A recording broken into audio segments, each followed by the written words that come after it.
Resourceful Designer, episode 252. It's your business, you're entitled.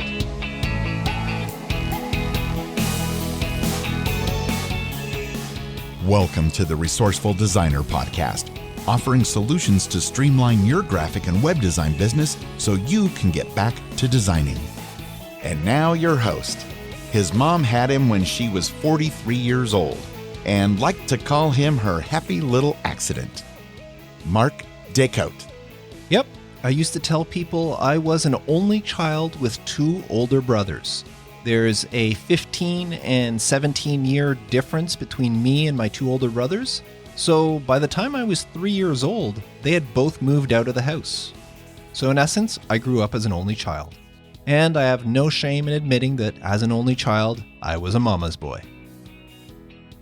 Now, normally, at this point in the episode, I give you a quick glimpse of what to expect, followed by some work that I've been up to, a resource or tip, and so on and so on. But not this week. This week's kind of a full episode of what I've been up to. I have no resource or tip to share with you, and I'm not even going to promote the Resourceful Designer community. Although, if you do want to know more, visit resourcefuldesigner.com/community. Today, I want to tell you about Wednesday this week. It started out as any other day. I got up around 7:45-ish to see my wife off to work. Then I went into the kitchen to feed our cat and our dog before going into the living room and turning on the TV. I record SportsCentre every day at 4 a.m. to catch the highlights from the night before. So I turned it on and I watched the hockey highlights and the soccer highlights. And I usually fast forward through the baseball and basketball and football because I don't really care for those sports. Sometimes I'll stop and watch the golf highlights or curling or whatever else catches my eye. But I usually fast forward through most of the episode once I'm done with the soccer and hockey highlights. Then, once I was done watching SportsCentre, there's a Canadian morning news show called Your Morning that I like to watch. Now, as a designer, their logo just drives me crazy. They have a special icon they're using for the O in Your Morning, in the YO, and for some reason, it's off-centered, and it just drives me crazy. But I like the show, I like the hosts. They usually cover some very interesting topics. And it's been part of my morning routine for years now, for as long as I can remember. This usually takes me to 9 a.m. When Your Morning finishes, I turn off the TV and I start my day. But on Wednesday, when Your Morning wrapped up, instead of turning off the TV, I just sat there as the next show started, which was Live with Kelly and Ryan. Now, I never watched this show, but for some reason, I decided to sit through their opening dialogue. Now, I lasted about 20 minutes before I realized why I never watched this show and turned it off. And I got up and I slowly made my way into my office, which is, well, all of 10 steps away from my living room. And I sat down to finally begin my day. Now, the previous day, I had been having some issues with a website for a client. There was some email, their form, there was something that wasn't working with the web form on their site. And I wasn't quite sure of something, so I had sent the support team at SiteGround an email the night before. Now, normally, the way I work is I don't open my email until usually around noon. I like to get right to work without looking at email, get stuff done, and then at noon, I'll check my email. But because of this email I'd sent off to SiteGround, I opened it up to check first thing Wednesday morning. And luckily, the reply I had been waiting for was sitting in my inbox. So they had the information I needed. I made the adjustments to the website, then sent an email to my client saying the problem was fixed and their form was working again. With that out of the way, it was time to look at my to-do list. Now, I had 7 things I'd put on my to-do list for that day. There were 2 different podcast cover arts I wanted to do. There was 1 new website I wanted to get started on. There was another website that was almost done that I wanted to try to finish up on. There's 1 client that wants me to do some social media branding for them, like the header for their Facebook, their YouTube, like just the header images and that sort of thing. I also had a brand audit to perform for a podcast client, as well as there was a request for proposal that I wanted to look over and submit. Now, looking at this list, none of them really seemed very appealing at the time, and I couldn't decide which one I wanted to tackle first. And after looking it over for a couple of moments, I decided, you know what? I'm going to go have a shower. So 45 minutes later, I lost track of time while standing under the shower head, but 45 minutes later, I was back in my office sitting at my computer. And that's when I noticed that my email was still open. So it was open, I decided, what the heck, and I went through it. And that killed about another 30 minutes and brought me to 11:30. Now, looking again at my to-do list, there was nothing there that would only take 30 minutes until I had lunch. Let me just add something in here. I've been doing IF, intermittent fasting, for the past couple of years. It's a way of managing my weight without actually going on a diet. With intermittent fasting, I eat between the hours of 12 noon and 6 p.m. only. I can eat anything I want during that time, within reason, of course. I'm not going to go eat an entire chocolate cake. But there's no restrictions on what sort of foods that I can have, as long as it falls between those times, that eating window I have. Now, after 6 p.m., right up until noon the next day, the only thing I consume is water. And I've been doing this for a couple of years, and it works for me. But that means that by noon of each day, I'm very hungry. And the idea of starting a brand new project 30 minutes before my eating window opens was not very appealing to me. So instead, I decided I'd go for a walk. Now, we've had some very unusually mild weather this past week, and I decided to take advantage of it to get some exercise in. So I went for a walk around the block, which is roughly about 2.5 kilometer loop to go all the way around, which is 1.55 miles. I just looked that up for my American friends. So I went for a walk before coming home in time for lunch. Now, during my lunch, I turned on the TV again and switched to Netflix. I've started watching Suits lately, and I'm really getting into it. I'm halfway through season 2, and I decided to put an episode on while I ate. Now, this episode had a guest character in it that I recognized, but I couldn't pinpoint where I had seen him before. You know how that is. You see somebody in a movie or a TV show, and you know that person from somewhere, but you can't figure out from where.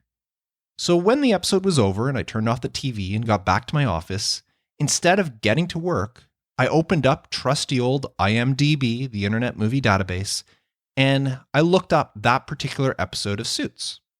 Now, the actor in question is Scott Grimes, and the show that I recognized him from was The Orville, where he plays Gordon, the ship's pilot. So that curiosity was satisfied, but now I had a new nagging question. I was now wondering when The Orville would be coming back because of COVID and all that. There has been no mention of it. So I started searching about The Orville. I couldn't find any definitive answer as to when it'll be back. But while I was searching for things about The Orville, a couple of the TV show websites and that I visited had sidebars with all sorts of, you may be also interested in this sort of stuff. And they mentioned the new Disney show, WandaVision, which I just so happened to have watched the first 4 episodes on the weekend. Now, of course, they were talking about all the Easter eggs and stuff that Marvel put into these episodes. And having watched them, I know that I really didn't see any, so curiosity piqued. I clicked through to a YouTube video that went over episode 1 of WandaVision and pinpointed all the little things that uber super fans may have noticed, but I didn't. Now, you know what I'm getting to. I'm not going to go over all the videos that I ended up watching, but needless to say, YouTube is a rabbit trail, and I was there for much, much longer than I had planned on being.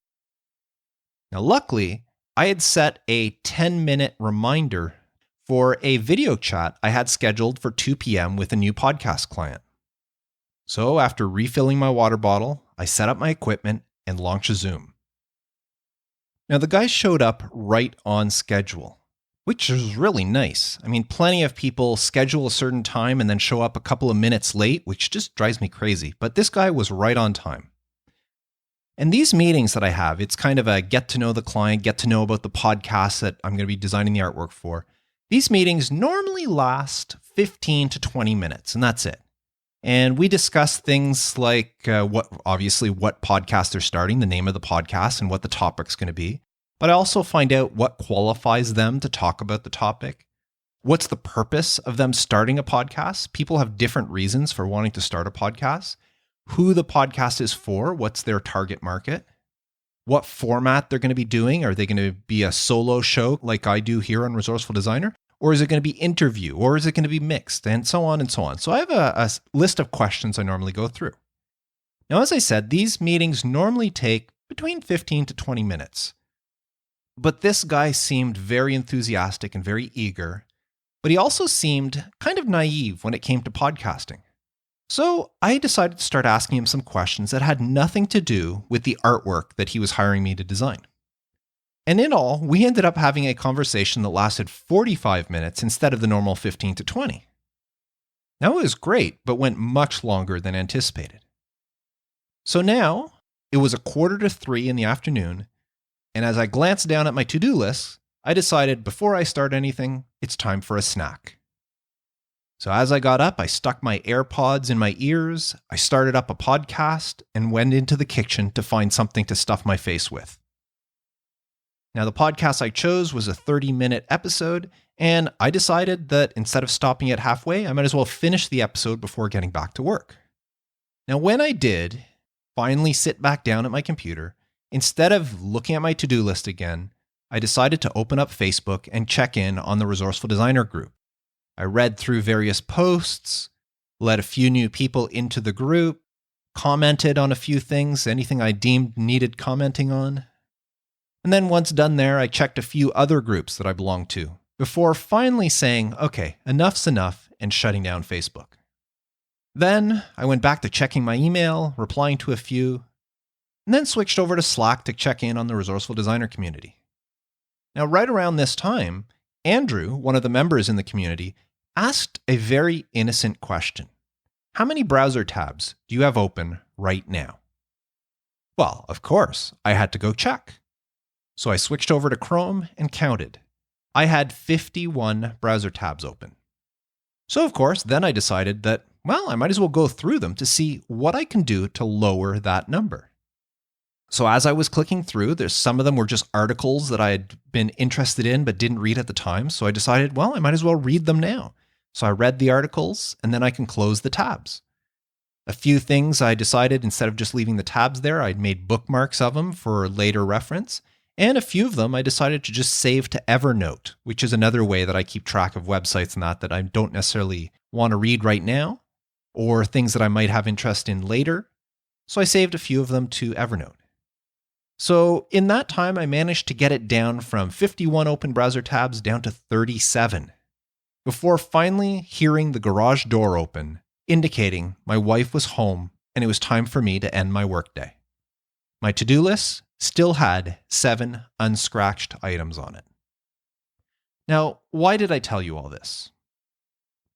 I shared this story to tell you that it's okay.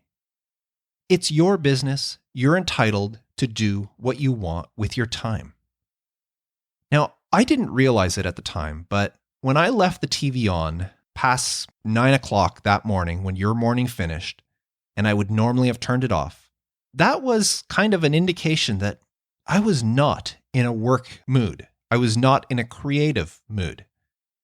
The projects on my to-do list, projects that I actually was very enthusiastic about, I might add, just did not appeal to me on Wednesday. I just didn't feel like working. And that's okay. Creativity is not something you can just turn on and off at a set time on schedule. Now, don't get me wrong. If I was under a deadline, could I have created something for those clients in the state that I was in? Absolutely. I've been under the crunch before and I've always come through. But knowing, as I looked at the to-do list, that none of the items on it were pressing, gave me the freedom to say, nope, not today. I'm just not feeling it. And you know what? That's okay. Now, looking back at Wednesday, I managed to solve a web issue for a client that fixed their form problem. I did that first thing in the morning. I built a great foundation for a client relationship by turning a 15-minute artwork meeting into a 45-minute strategy session. And I managed to catch up on reading several articles that I had been wanting to get to but kept putting off. So my day wasn't a total loss, even though I didn't create or design anything new. I didn't accomplish a single thing on my to-do list. But once again, that's okay. It's your business. You're entitled. What I'm trying to get at is, don't feel guilty when you have one of those days. We all do it from time to time. Just don't make a habit out of it. If you start feeling that way more often than not, then it might be a good idea to seek help. It may be a sign of mental health issues, and that's not something you want to brush under the rug. Now, the stigma of mental health issues has come a long way in the past decade, and there's no shame in asking for help if you feel that you need it. But if it's something that happens only once in a blue moon, you have one of those days where you're just not into it, you just don't feel like working, don't worry about it. As I said, it's your business, you're entitled. Take the day to slack off, and then double down and get back to work the next day. You deserve it. And in case you're wondering, I'm recording this on Friday, 2 days after the Wednesday that I was just talking about. And I'm happy to say that all 7 items on my to-do list have been scratched off. I obviously haven't finished the new website. Not going to complete that in 2 days. But my list did only say that I wanted to start it, which I managed to do. So I'm glad I did that on Wednesday. I think I needed it. Even the most disciplined of us are entitled to a personal slack-off day from time to time. And that includes you. I'm Mark Decote, wishing you all the best with your design business and reminding you, even when you may not be feeling it, to stay creative.